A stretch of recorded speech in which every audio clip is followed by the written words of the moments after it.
ከባድ ቦርሳ መያዝ የሚያስከትላቸው ችግሮችና መፍትሄዎች። 1. በአካል ላይ የሚያስከትሉት ጉዳቶች።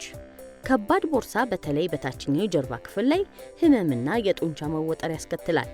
የቦርሳው ክብደት የአንገትና የትከሻ ጡንቻዎች እንዲወጠሩ ያደርጋል።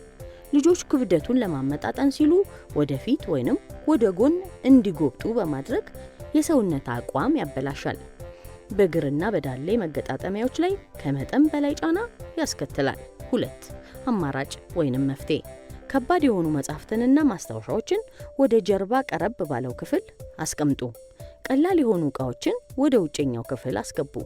በሁለቱ የቦርሳዎች ጎኖች ላይ የክብደት ሚዛን እንዲኖር አድርጉ። በየቀኑ የማያስፈልጉ መጻሕፍት፣ ወረቀቶችን ወይንም ዕቃዎችን ከቦርሳ ውስጥ አውጡ። የትከሻና የአንገት ጡንቻዎችን ለማፍታታት ቀላል የመለጠጥ ልምምድ አድርጉ። ሰውነታችሁን አፍታቱ። የኢትዮጵያ ልጆች